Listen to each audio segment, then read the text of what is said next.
Halfway through Love Me Tender, Elvis stopped. The arena fell silent. A boy in the front oxygen line, catching the spotlight, looked up from his wheelchair. Elvis set down his guitar, stepped toward him. According to those there, you could hear the hum of the stage lights over the crowd's breath. Stay with me, B, 'cause what happened in the next 5 minutes is still talked about nearly 50 years later. And it wasn't just a performance. It was a promise, witnessed by thousands. The trumpet intro to Burning Love had barely faded when the house lights dimmed deeper. Heat radiated off the stage.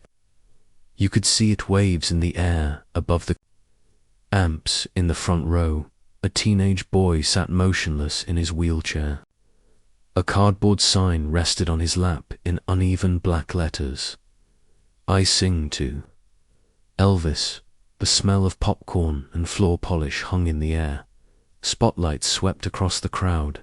Sequins on Elvis' white jumpsuit flashed like tiny mirrors every time he moved. He'd been on stage for almost an hour. Voice strong, movements tight, sweat catching along his jawline. Camera, slow pushing on the boy's lap. The edges of the cardboard are bent from being held all night. His mother's hand rests lightly on his shoulder. She leans forward, mouthing the words, never taking her eyes off the stage. Elvis steps toward the lip of the stage. 2 security guards glance at each other. One starts to move closer, unsure if they should intervene. Ushers exchange quick whispers in the aisle. The band swells into the next verse. Then Elvis raises his left hand. Instantly, the drums fade. The guitars choke their chords, and the piano hangs on a soft note. The crowd murmurs, shifting in their seats. He's not supposed to stop here, not in the middle of the set. The only sounds are the faint hum of the stage monitors, the distant click of a camera shutter, and someone coughing in the upper tier. You can almost hear the air conditioning pushing against the ceiling. Elvis leans toward the boy, tilts his head to read the sign. A faint smile. Then, loud enough for the first few rows, you sing too. The crowd chuckles, not the mocking kind, but warm, curious. They lean in, people crane their necks, trying to see. Nobody yet knows that this small exchange will stop the show cold and change the ending of the night for everyone in the building. Elvis signals to someone backstage. A shadowed figure moves quickly, probably a roadie. The boy shifts in his seat, eyes wide. His mother squeezes his shoulder. Elvis is still, smiling as he says something quietly to the band. The bass player nods, steps back. The mic stand is being lowered. And just like that, the king of rock and roll is about to hand over his microphone to a teenage boy in a wheelchair. The mic stand lowers, but Elvis doesn't touch it. He motions to the roadie, bring it to him. Stage lights dim, just enough that the boy's face glows in the soft spill from above. The rest of the arena is shadow, thousands of eyes fixed on one spot. The hiss of the speakers fills the pause. Up close, the boy looks no older than 15. His frame is narrow, hands thin. A clear plastic tube runs from under his nose to a small oxygen tank strapped to the back of his chair. The cardboard sign now resting against the armrest still. Carry smudges where marker ink bled into the corrugation. His mother leans down, whispers something in his ear. She's been mouthing every lyric since the opening number. Her right hand doesn't leave his shoulder. Elvis crouches low at the stage's edge. His voice drops into a warm drawl. You sing too. The boy nods. I try. A ripple of gentle laughter moves through the front rows. It's not amusement, it's encouragement. Elvis gestures for the roadie to hand over the mic. the black cable snakes along the floor. As it reaches the boy's hands, he grips it with both knuckles whitening. The stand is left behind. He doesn't need it. Camera, tight shot on his trembling fingers around the silver grill. His breathing is audible through the house speakers, steady but shallow. A faint echo bounces off the arena's high rafters. Elvis leans in just enough for their eyes to meet. "What do you want to sing?" The boy swallows. His voice is small but certain. "Can we do Love Me Tender?" A low murmur ripples through the arena. Some fans clasp their hands together, already bracing for what's coming. Elvis glances back at the band, gives a slow nod. The pianist's fingers hover above the keys. The boy adjusts the mic closer to his mouth. The oxygen line shifts slightly. Under the light, in that moment, the noise of the crowd is gone, replaced by the faint buzz of the amps and the feeling that the entire arena is holding its breath. Then, soft as a whisper, the first note leaves his lips. The first note is thin, almost too quiet for the back rows, but it carries pure, trembling, honest. The piano joins in, a soft cascade under the boy's voice. Each keystroke echoes faintly in the cavernous arena. You can hear the gentle hiss from his oxygen line between phrases.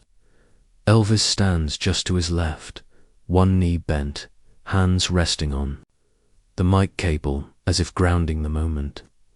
Camera, side angle spotlight, framing both faces. The boy looks up for half a second, just enough to catch Elvis watching him intently. No showman grin, now just focus. As the chorus arrives, Elvis leans closer and starts to sing harmony, his baritone sliding under the boy's melody. The blend is imperfect, raw, and somehow more powerful than any polished recording. Fans in the front row lean forward, elbows on knees. One woman clutches a program to her chest. You can hear a faint sniffle 2 rows back. Elvis gently nods in time with the boys singing. Halfway through, he lifts a silk scarf from around his neck, white, with gold fringe. Without breaking the song, he drapes it over the boy's shoulders. The boy's fingers briefly leave the mic to clutch it, holding it against his chest like a medal. From somewhere deep in the crowd, a camera flash pops in another. Back then, it's the kind that clicks loudly and advances film by hand. The light burns a brief imprint across the boy's smile. Elvis's voice deepens on the last line. The boy, still steady, finishes the phrase with a breath you can almost hear in every corner of the arena. As the final chord rings, Elvis turns, his head toward him, leans down, and the boy whispers something into his ear. The mic doesn't catch it. The band can't hear it. But Elvis freezes for half a beat, his eyes shifting in a way only the front rows can see. He straightens, still holding the boy's gaze. Then, instead of stepping back toward the band, he rests a hand on the back of the wheelchair. The crowd begins to applaud, but he raises his other hand slightly, slowing them down, as if telling everyone, not yet. The boy's mother is crying now quietly, head bowed, one hand still on her son's shoulder. The scarf lies heavy in his lap. Elvis steps to the center, mic still in hand, and says something that shifts the entire night. "This young man's been fighting harder than I've ever had to." He doesn't explain.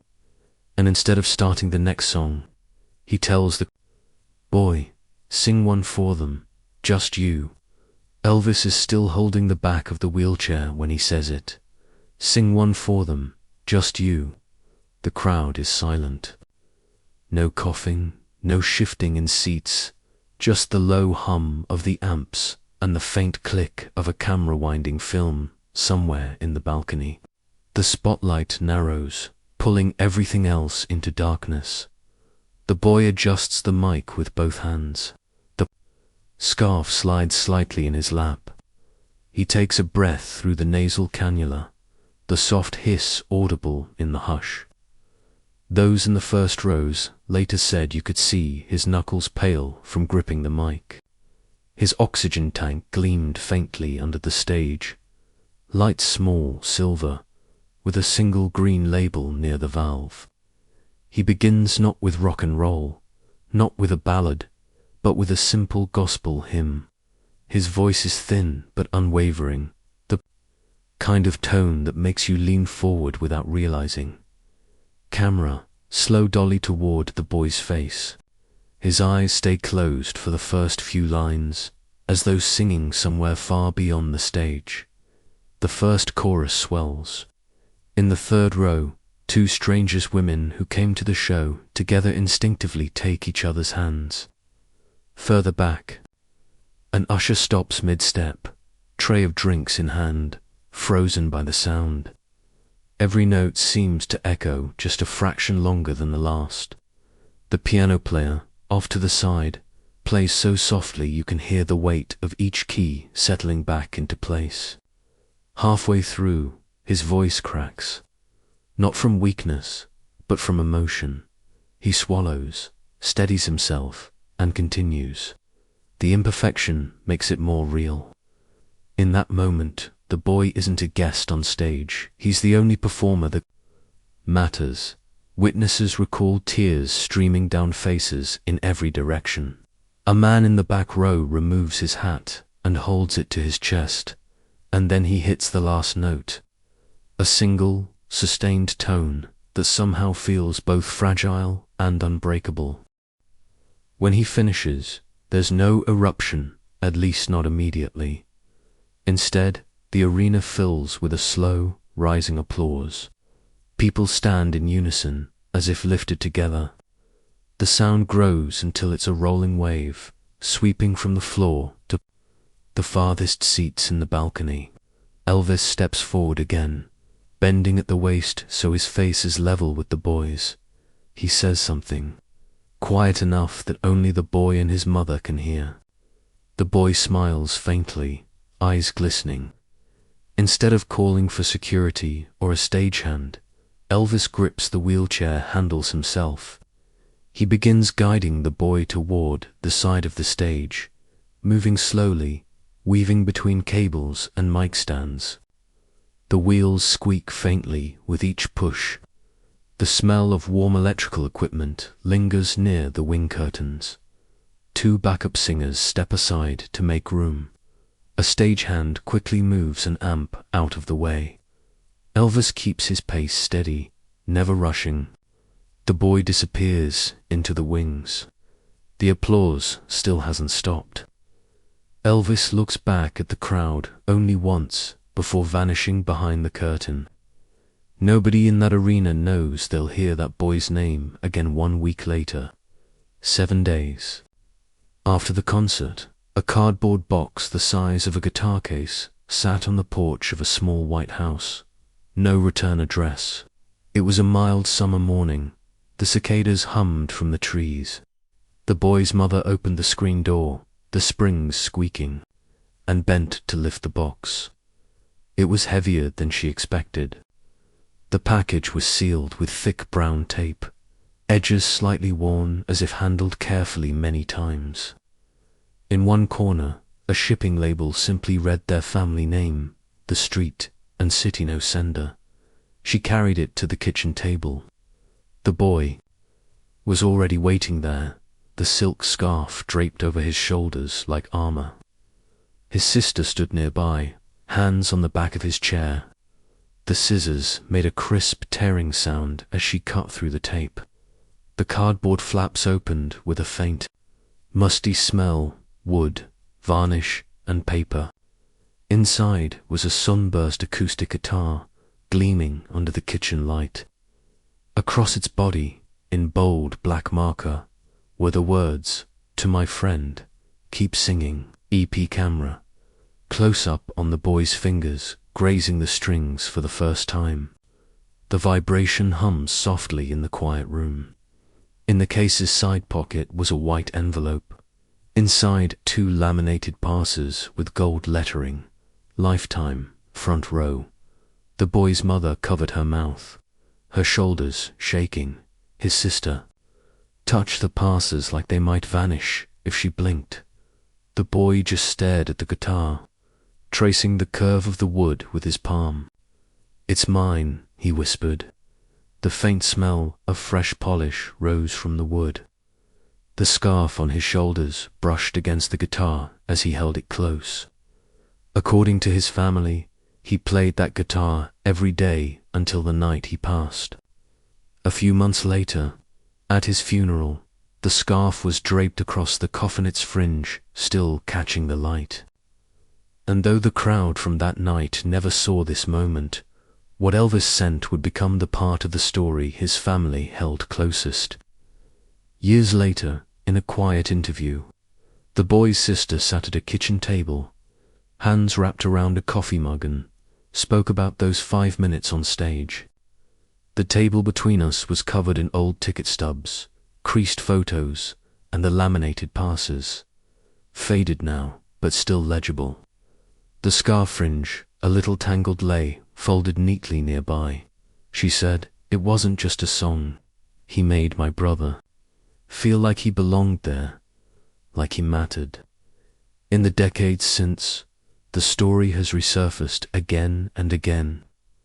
Sometimes in fan newsletters, sometimes on radio call-in shows. And every time, people who weren't even alive in 1975 share it because it feels like something the world needs to remember. One photo shows Elvis leaning in, eyes locked on the boy, both of them mid-song. Another captures the instant the scarf touches the boy's shoulders, smile caught in perfect stillness. You can almost hear the hum of the crowd in those images, almost feel the heat of the spotlight. Moments like that don't fade. They ripple forward, changing people who weren't even in the room. All because one man saw more than a fan. In the front row, he saw a fellow singer. If this story moved you, share it with someone who believes kindness can stop a room. And tell me in the comments, what's the one small act of generosity you've witnessed that still gives you chills? Today,